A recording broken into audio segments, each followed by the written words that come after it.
Hello and welcome to an American Talk Show. I'm your host, David Allard. I'm an attorney in Fitchburg, Massachusetts, and we'll be talking about an important topic today called corporate slavery, and we'll be dealing with several issues associated with corporate slavery. We'll have two guests with us today. Introduce yourself, Kenny. My name is Ken Kawaba. I'm from Pittsburgh. I'm 45 years old. And Hal. Hal Allard. I'm from Phillipston, Massachusetts. Thank you. And I'd like to start right off by an article by a lady named Shoma Chowdhury, which writing for an organization called Walk Free. And Walk Free estimates that there are 29.8 million slaves worldwide. And it says about 13.9 million of them are in China, or in India rather, and that's almost half of the slave population. China comes in number 2 with 2.9 million, Pakistan with 2.1 million. Though no country permits slavery, it still exists in every country, and it can exist in a lot of forms. The word slavery is a buzzword that's been applied to a lot of things, such as labor abuse, but one should look to coercion and constraint.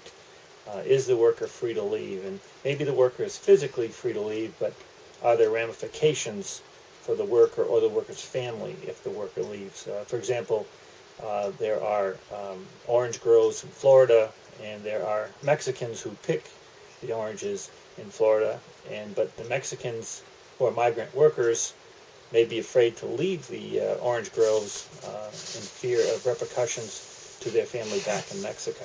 So that would be a constraint on them.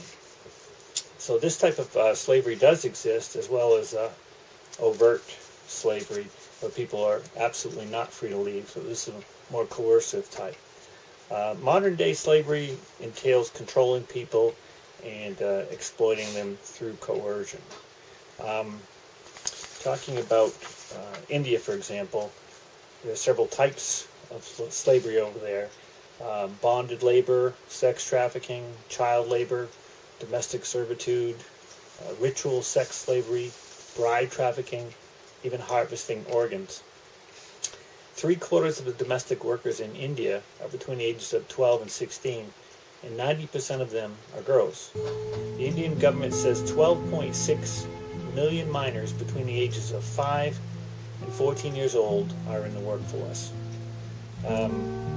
An activist named Kevin Bales went to Nepal in 2000 to encourage local groups to fight debt bondage. And that petition was filed, and eventually laborers marched 300 miles to Kathmandu, and they were able to remove that debt bondage law and abolish it. But because of that, the slaveholder families, fearing arrest, threw the laborers out, and 40,000 families landed in 5 districts and stayed there, and many of them are there today, which they were basically camps filled with pneumonia and dysentery, and people racked with refugee camps, and people racked with disease. So that's just an example of what goes on in India, but also this type of stuff goes on in China. And Hal, what have you learned about that? Well, it's interesting is the majority of the people, they defect from North Korea. So as a report, Kim Sang-hun, director of the Database Center of North Korean Human Rights, estimated 20,000 to 30,000 North Korean women are now entrapped in China, what many observe to see as a form of slavery. Most of the women, he says, are forced into sexual slavery. Female directors typically must choose between being forced into marriage, serving as a hostess in a karaoke bar or massage establishment, or escaping into a forbidden mountains where life is a constant struggle for food and shelter. The last option means eluding Chinese police, often working in tandem with North Korean security officials. And the estimate of the number of North Koreans, both men and women, living in China range from 100,000 to 200,000. He says though there is no accurate way of counting, since they hide in obscure jobs merging with the populace that includes a community of more than 2 million Chinese citizens in Korean descendants. Also, Kenny, did you have something to say about Foxconn? Yes, Foxconn, for those who don't know, is a company located, main headquarters in Taiwan. They are a company who produces electronic components for Apple and many other major foreign technology companies. Foxconn has had a China labor watch company called CLW, which is headquartered in New York, but they travel throughout the world looking for dangerous working conditions for companies that hire people in factories or any kind of warehouse work or stuff like that.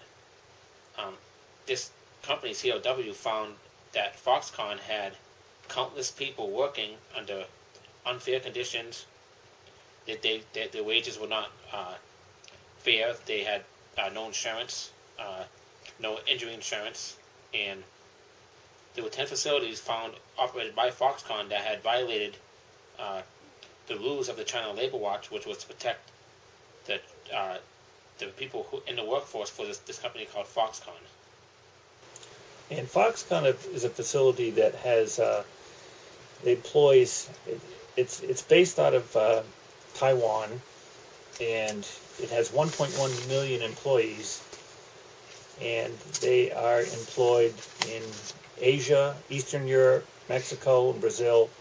And Foxconn makes 40% of the world's consumer electronics, and they make it for Apple and Dell and Hewlett-Packard, and 40% of the consumer electronics for the world. They have in one plant, they have 230,000 employees, many working 6 days a week, often 12 hours or more, standing up, in very abusive conditions. And what have you learned about those conditions, Hal? Well, there's a report done by Danwatch, and they worked with the China Labor Watch. So these people are working very aggressively, especially on peak time. So the average overtime per month ranges from 48 to 136 hours, which exceeds the Chinese labor law limit of 36 overtime hours. The non-peak season, they usually work 23 hours overtime, which added to the 40-hour work week exceeds the EICC guidelines of 60 hours working a week. In the peak seasons, the working week at the factory is 73.5 hours each week. So that's, if you figure 40-hour work weeks, that's almost working a double week is what a normal individual in the United States works. Right. And based on that, there's also reports that one particular factory, besides overworking them, would house them there in a dorm room, 100 people per dorm room, and they'd be switching shifts, and this particular factory barred outside visits. So basically they live at the plant. These plants are so huge that can hire 3,000 people overnight. Now some may argue, well, then is this slavery in a true sense? Because they're free to leave. But then, this modern day slavery, where would they go? What could they do? They make very little money, and they have to pay for their food there. They eat at the cafeteria there. Basically, it's like working in the old coal mines, for the company, and buying at the company store. At the end of the day, end of the week, you're more in debt than when you started the work week. And you have no other place to go. And they have suicide nets around these facilities. In one particular year, 18 people leapt off the building to their death. And I was reading about one particular employee who had lost a prototype for an iPhone. He was 25 years old, and he was beaten by his bosses and humiliated by his bosses, and he killed himself because of this. So this is the type of work that fuels our commercial industry. our iPhones and iPads and Xboxes and laptops. These type of employees have to suffer and live in these conditions. And big companies like Apple and Hewlett-Packard and others take advantage of that cheap labor and for their own profit. And then the question is, what can we do about it? We can ignore it and say, well, that's their problem. Their country should have protected them. Their country should have enacted laws to protect them from global companies, and did not. They chose to not, so it's on them. But really, this is going to be our downfall, because if we allow, let's say China did enact laws, and China said, well, okay, we're not going to have these abusive labor conditions anymore, then wouldn't these companies take their workforces somewhere else? How? Wouldn't they take it to Angola or Algeria or Pakistan, or already in Pakistan, but wouldn't they utilize slave labor wherever they could? These global companies. Yeah, I think all over the world, the elites will use slave labor, cheap labor, wherever they can get it, because, you know, if you can sell something half the price of what another company can sell it for, the consumers are all for it. You know, they love the cheap prices. But then when you have an elite working with a business such as Walmart, and you put those products on the shelf of Walmart, which is, there's a Walmart around every major city, then all of a sudden you start driving all these people to Walmart, and they pick up this the cheap electronics, their flat screen TV or their CD player or whatever it is, and you know, they're like, they don't know what goes on behind the scenes. All they know is they get really cheap prices at Walmart, and before you know it, you're driving other companies out of business, because, you know, they can't compete with the prices of Walmart, so they're going to go off and do something else, or else they'll go broke trying to compete with Walmart. Right. So it's the company that can produce the cheapest product by using slave labor or modern day slave coercion labor, they're going to profit the most at the expense of humans. There's an article written by GI Korea in January of 2012, and the question was why Apple manufacturers produce their products in China. And Steve Jobs was alive at this time. He spoke, and Obama and several Silicon Valley top luminaries were invited to a dinner in California, and Steve Jobs spoke, and Barack Obama interrupted. He said, why can't these phones be made in the United States? Why can't that work come home? And Steve Jobs answered him very pointedly. He said, those jobs will never come back. So that tells you the direction where this country is going, because if they destroy manufacturing here, there will be no middle class. You'll either have the very high-end, high-tech programmers, or you'll have very low-end service jobs, but you won't have any manufacturing. So that'll be into the middle class. It'll just be. So that's how it's going to affect us. So if we just say, oh, well, forget about the Chinese or the Africans, let them deal with their slave labor, well, it cuts close to home too. It's going to hit us, and this is a problem that even the framers of the Constitution were aware of. In fact, in Article 1, Section 8 of the United States Constitution, the framers put in, the founding fathers, that the Congress shall have the power to lay and collect taxes, duties, imposts, and excise taxes to pay the debts. They knew, to protect the industry in the United States at that time, which was very tenuous, and they were trying to compete against the Europeans, that the only way they could do it is with an import tax. That is the only way to protect the industry here. And if you have NAFTA and GATT and open borders, and you're trading at a deficit, at a huge deficit, then you're running this country into the ground. And the global companies don't care about that because they care about the bottom line. They take their profit offshore. They're not keeping the money here. So they're fine with that. And they don't really need the United States or particularly care about the United States. They don't care about American boundaries. They care about the bottom line and how they can make their product cheaper and take that money. What do you think will happen then, Hal? If the government's say that again. If we allow them to have open free trade and import all these slave products, what do you think the ramifications are for the people in this country?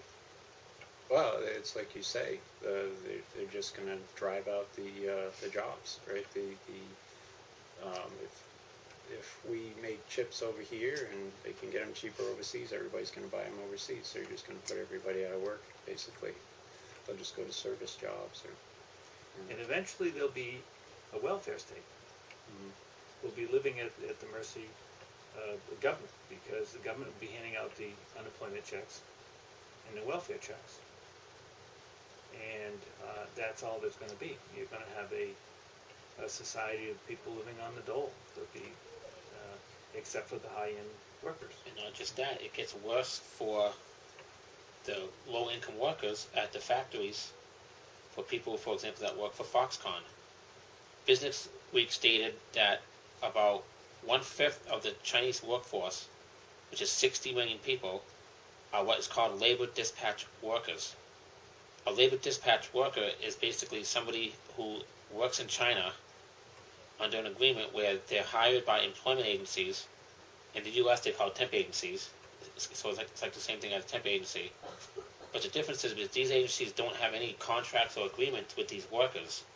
They throw them into factories. They don't give them any medical insurance. They don't give them a lot of benefits that they might deserve working full time. They're basically just told you're paid. I think I saw online the minimum wage law in China is like 1/8 of what it is in the United States. So they're making like about $2 an hour for U.S. And they are agreeing that's what they're getting. So this company like Apple, which is operating 10 facilities for Foxconn, they just announced that their sales of iPhones have broken all previous records of any previous year. So this company obviously is growing, and the reason why they're looking to hire 60 million more labor dispatchers is because they want to open up more factories in China. And so they need a large workforce, but they're also trying to pay as little as they can to make these iPhones and the products that they need for Apple. Meaning, it's not just Apple, it's Samsung. These companies rely on Chinese factory supply chains to increase their products, and how they do it? By hiring cheap labor. Right.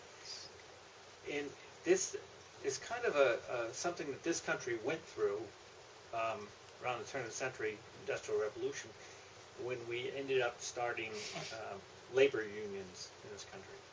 And the labor unions cut down on the 7-day work week. The labor unions cut down on the long hours. They got the hours down to eventually 40 hours. And a lot of people suffered in order to get that stuff passed, to put a lid on these corporations. And it's because of those laws that we're not worked like the Chinese. We're not working these horrible conditions because of thank goodness for the unions that put a check on these corporations. But now, since these corporations are globalist, there is no check on it. So there's an article written by, it's in the American Thinker, and it was dated January 13, 2013. The article was by Howard, Jesse, and Raymond Richmond, and they talked about the following thing, which I think is very important. People should really look this article up.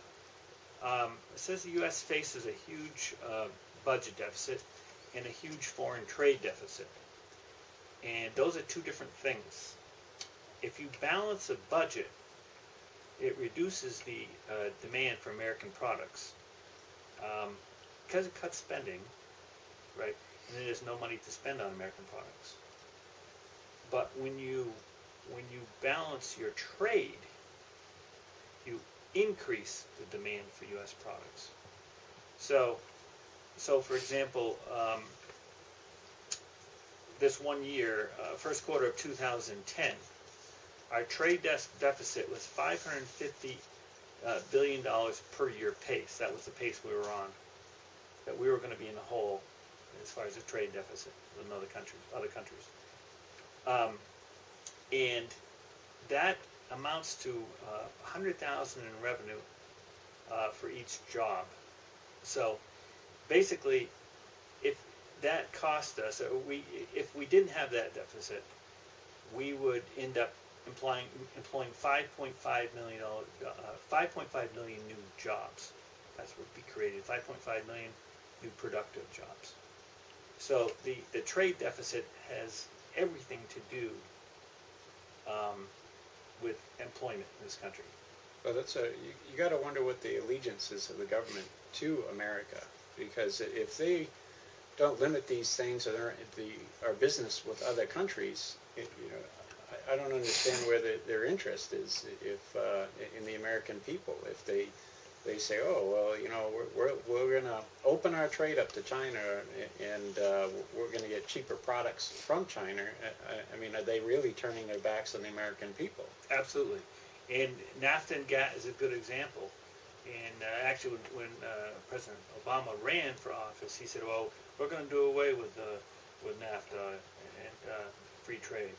But he had no intention of doing away with it. And his own campaign manager was in Canada telling Prime Minister of Canada that that's just campaign rhetoric. It's not our intent to get rid of NAFTA and GATT. These open trade agreements cause a huge trade deficit with us in Mexico, and it's going to bring us to the same level as the Mexicans, and pesos will be our dollars. You can't have free trade like that because, as you see with China, if you have free trade and they don't have labor laws protecting them, then we can't produce a product at their price. So jobs will have to go away. And just like Steve Jobs said, they're not coming back. So, and this is not something that is not treatable. And the founding fathers were aware of this issue. And they had something called imposts. And that's what import tariffs are. And this is what you need to protect. If you cared about America, then you would definitely want to put in trade tariffs, import tariffs. Now, some people argue, well, if you put in trade tariffs, so they won't take our products. Well, that's fine. First of all, the United States is self-sufficient. We can make anything we want. We have everything we need to supply our own country. We don't have to be dependent upon other nations.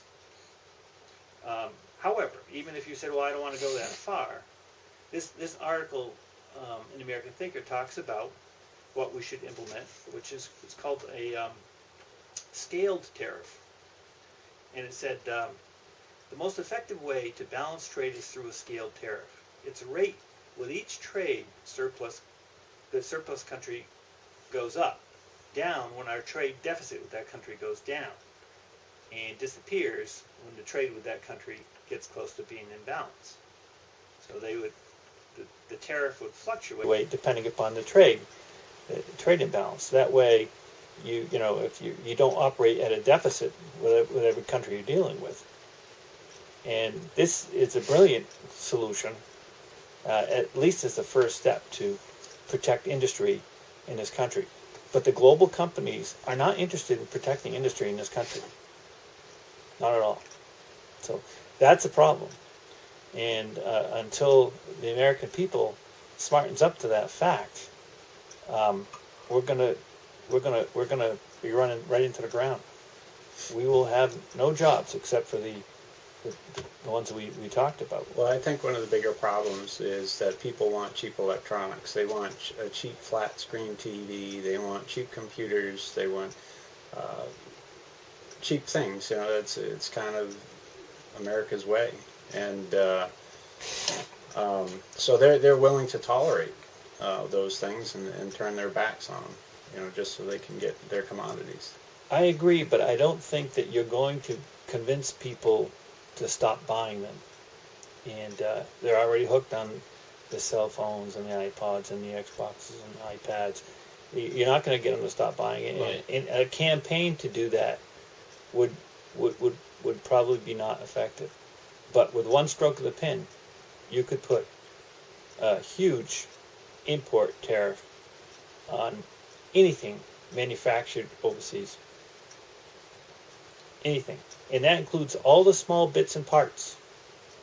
Anything that comes in from overseas, you'd have to, you know, semiconductors, any part, you'd have to have a high tariff on.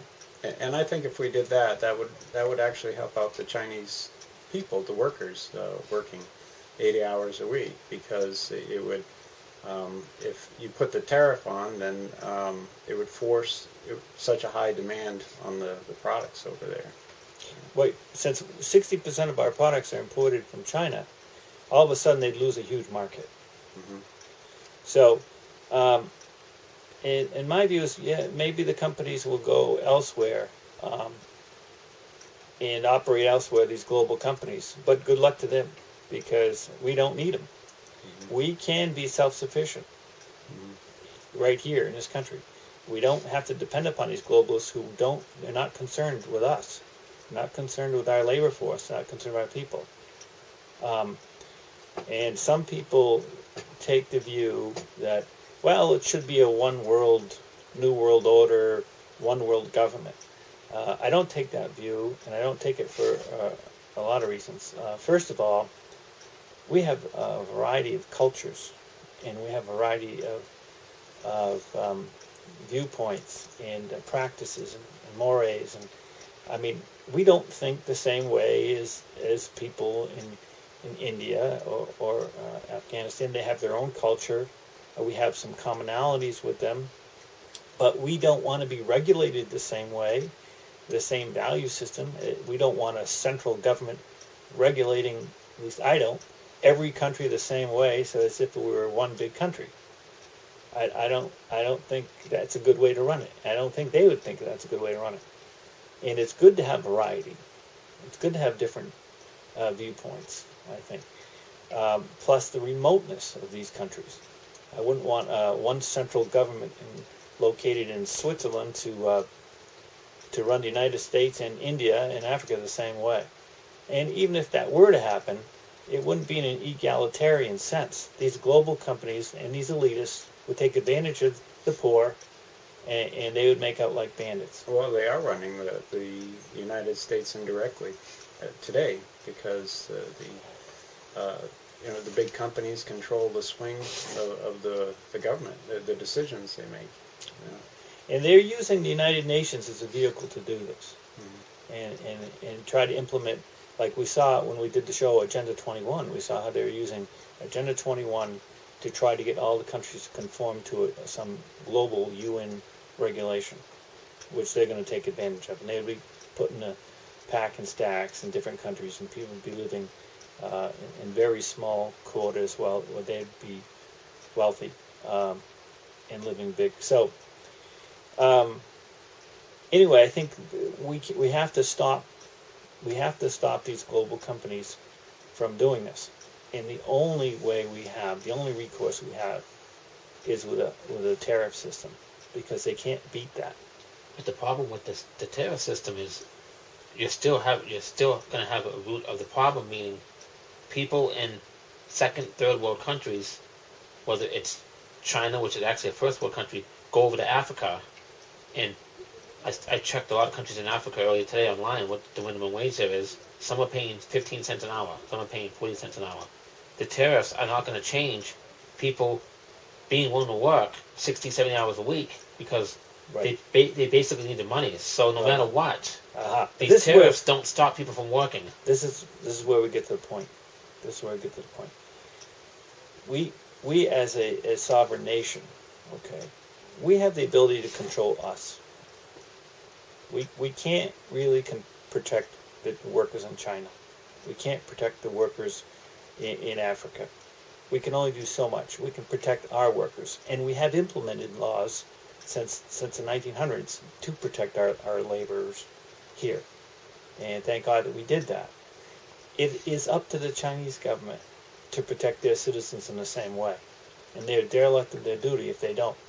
And if they start enacting laws, and maybe they'll have a labor revolution there, just like we had here.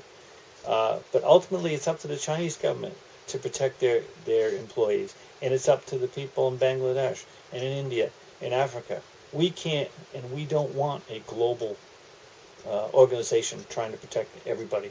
Well, but that gets to my point before, is we'd be helping them, is if you say, well, we're not going to buy this stuff from you, we're just going to buy this stuff locally, then it forces them to shut down those, to stop treating people, well, force them not to stop treating them, but to find alternative solutions besides working in those companies.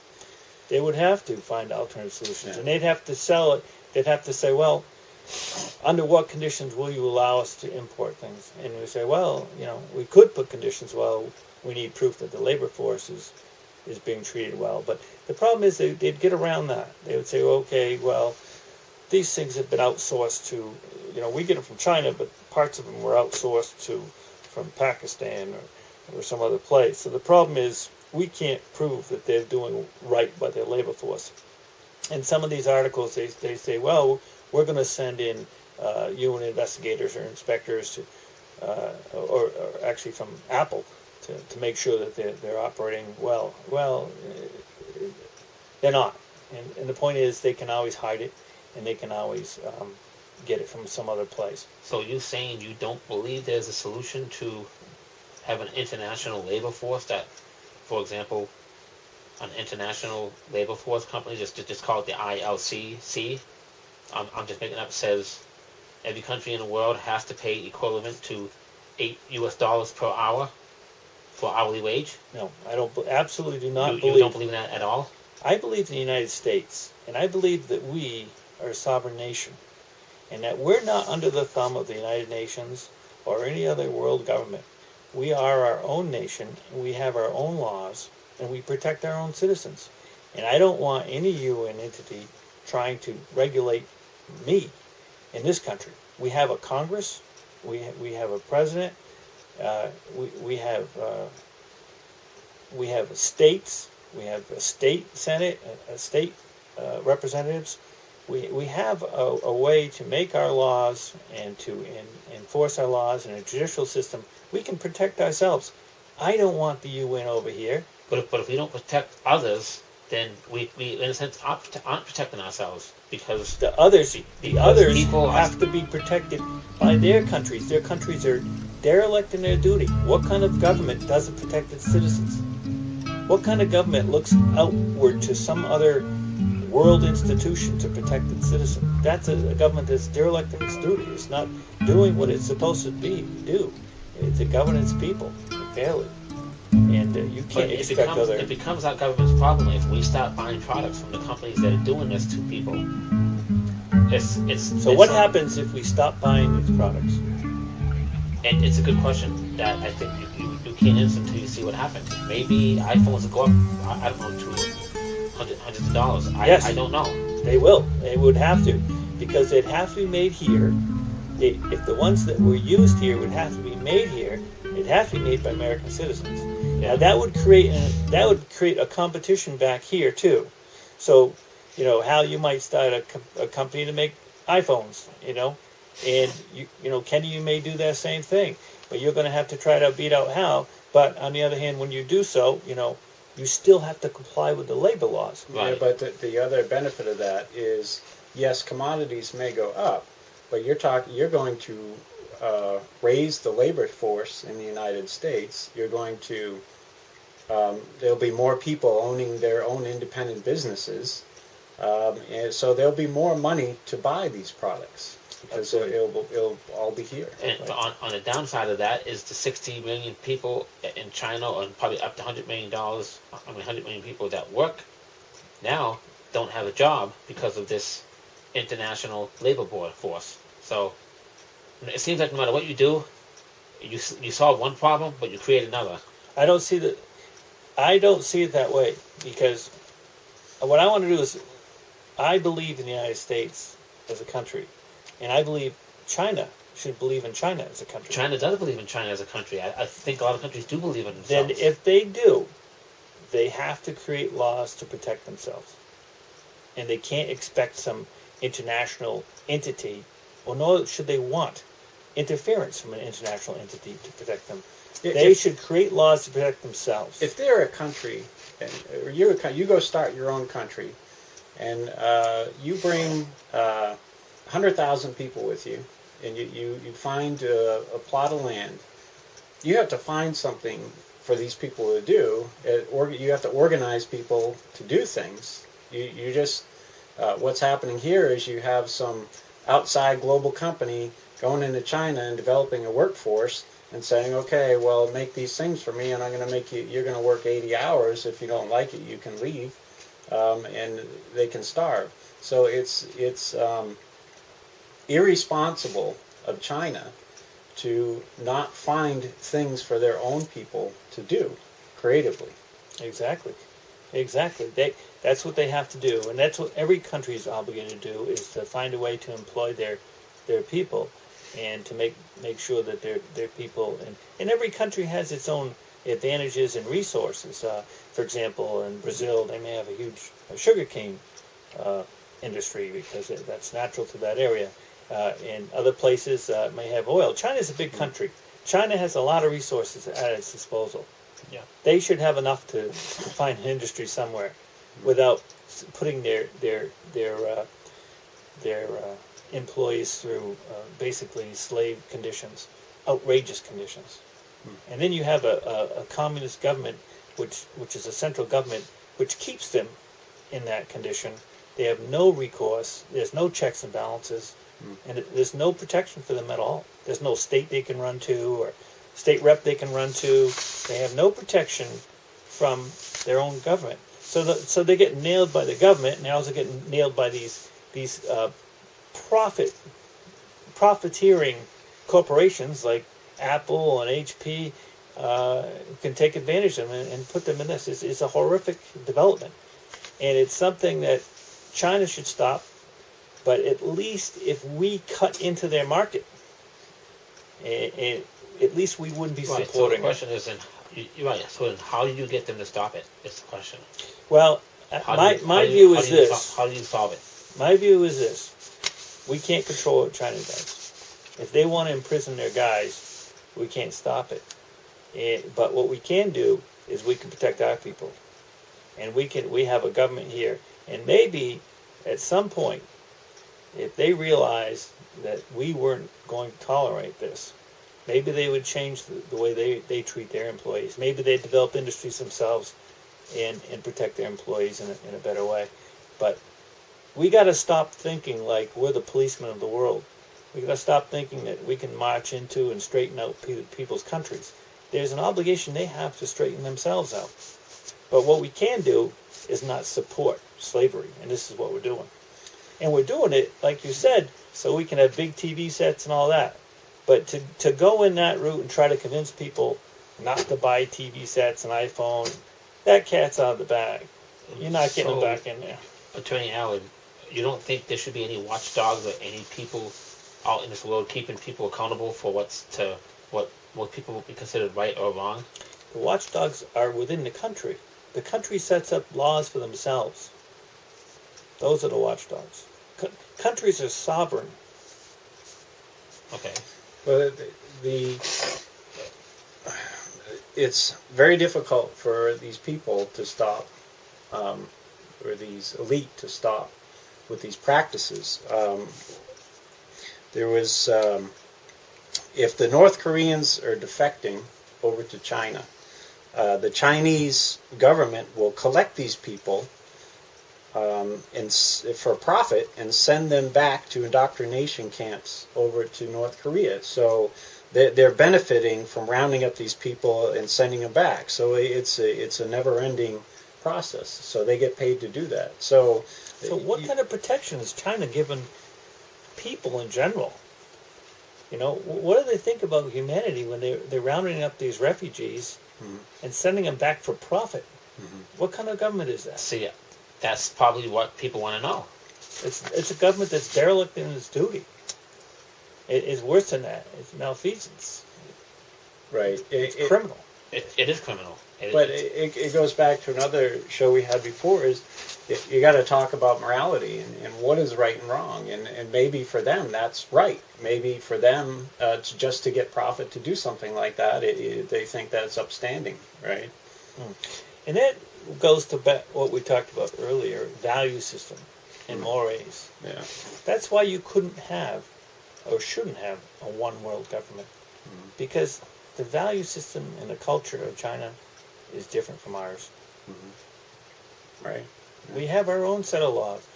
And when they set up even the states in the United States, they found out, like, if the Appalachian Mountains, cut through a particular area, they found out that the people on one side of the Appalachian Mountains didn't think the same or have the same needs as the people on the other side of the Appalachian Mountains.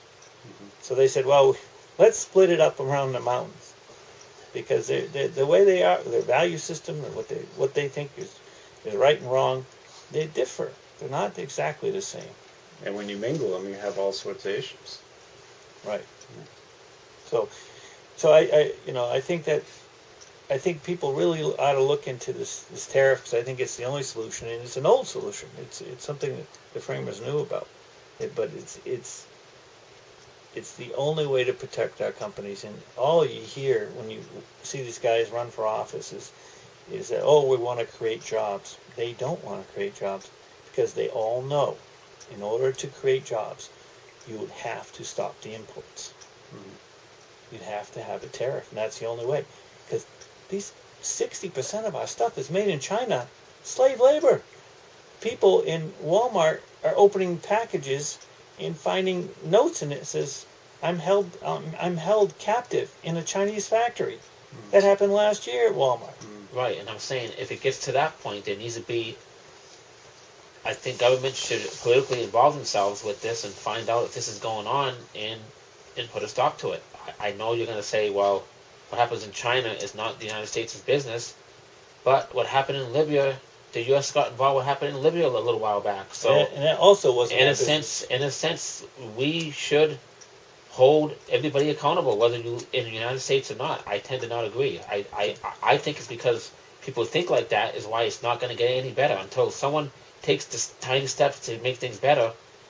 It's just not going to change. So this is where I have a fundamental difference of opinion with you. We are not, in my view, we are not the policemen of the world, nor do I want to be. And that's why we're in war after war after war. We're in. They wanted to go in Syria a few months ago. Right. They're in Afghanistan. They're in Iraq. They had drones over in Pakistan, right? They knocked off Gaddafi in Libya, right? They've been involved in. So when governments get really evil and get to a point where they start killing innocent people, it's no one's business except that country. In a way, that's how you feel. Yes. See, I. In a way, yes, because what happens is governments have a responsibility to their people, and it's obliged, it's obligated by the people to do what they can to correct their government. Is that how you feel? That we shouldn't be the police of the... Or like what happened in Libya. Is it wrong for a country to go in and interfere with another country if people are being innocently killed or murdered or held as slaves, or kids are being treated like animals? It's like, is there a line you draw? Is what I'm wondering. Well, that's when does something become our business? Well, I mean, if you for example, in the Middle East, where they think it's a law that you can burn your wives, and that's acceptable. The humanity of the people that happen. Do you interfere with that? That's a difficult decision. Well, there are different ways of doing it. For example, let's say you're the country of Kenny. Yeah.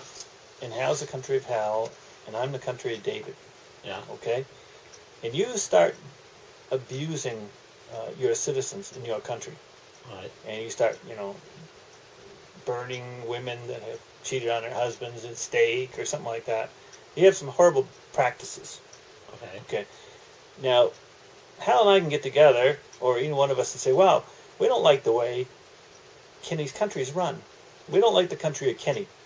So we're going to invade it and replace... hold on a second. We're going to replace the country of Kenny with a leader of our own choosing. Okay, see... Now that's one tactic. But let me just finish this point. Right. The other tactic we could say is, Hal, the country of David and the country of Hal both think the country of Kenny is operating horribly. So let's say that we don't have any trade relations with the country of Kenny. And if he wants to trade, sugar for oil, we're not going to do it. Now, that may cause the country of Kenny to change its policies, because it's in its own best interest to change its policies. Right. That's why. So, but for us to assume that we are the judges of the world, and that we're going to go in there and murder you and set up our own leader of our own choosing, is horrendous.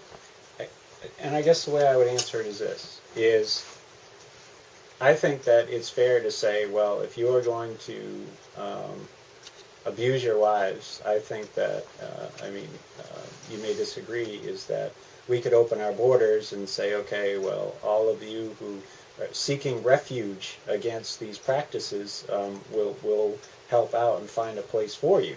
Right, so maybe some women they think, well, maybe I should be beaten or something like that, but they don't want to leave their husbands, and maybe say, I can't take it anymore. I'm seeking an alternative. Maybe there's a way we could help to open up something where we could take on those people or find a place for them. Wouldn't that be a better alternative? And it's not to say that you can't work together in some fashion with countries and in some UN type of fashion and negotiate things, and that's probably okay. But when countries seek to band together and to overthrow other countries, to set up governments of their own choosing, rather than leaving it to the people of that country, to me, that's horrendous. And that is, you're violating a nation's sovereignty. And that's something that's very important. For us to go and try to take out Syria because we didn't like their leader, how he operates, the way we do it, the same thing we did in Libya, that's a complete violation of people's sovereignties, nation sovereignties, which is a disrespect to the people themselves. If I can add this comment before we close.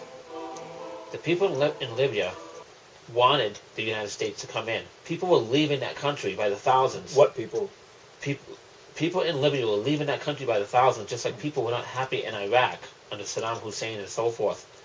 And so if they left, then what's the problem? So people were basically crying out to the world, saying, "We can't control our government. They're killing us with their tanks. They're murdering innocent civilians." It's got to get to a point where when do you just say you can't sit back and do anything about it? Well, first of all, it's like if you saw your neighbor beating up his wife let's every say day, that's true. First of all, I think you could dispute that, and I think very much that's probably propaganda. Certainly, Russia didn't think that was going on in Syria, but and that guy's Assad's family's been in charge for eons. So, but let's say that the people were unhappy. If the people are unhappy, then you can take Hal's option and leave to another country and seek refuge from sympathetic nations. Sometimes they have no choice. Or you can change the country itself. Sometimes they have no choice. Sometimes you have no choice. Sometimes people can be enslaved to their own country and not control it. You can be in danger and leave the danger, right? All over the world. In downtown. You can go downtown and there's sometimes danger. you don't have that option and you of can fleeing. leave. you can leave. So what if you have a country of 7 million people, 100,000 flee and say, we're being persecuted. We want you to put in another leadership. Wait a minute. There's still 6,900,000 people over there who like the way their country is run. That's what I'm saying. Country Right. sovereignty means something. Right. Okay. It's not up to us to change their leadership. Even if they have bad leadership. Even if they have leaders, we don't agree with their morals. For We don't agree with generations. their value system. For generations, people We were are coming Americans. to the United We're the United States. States. We love our country. We don't want to be part of a global network. And we're a part of all the, the different cultures that came over here because they didn't like where it was where they were, right? Right. That's how this country was founded, right? Exactly. From England and so forth, Right, exactly. So we're a melting pot of all the people that defected, right? So anyway, good discussion, guys, and it's good that we have different viewpoints, and that's why we're here doing a show. And we look forward to our next show, and thanks for coming tonight. Thanks. That's a wrap.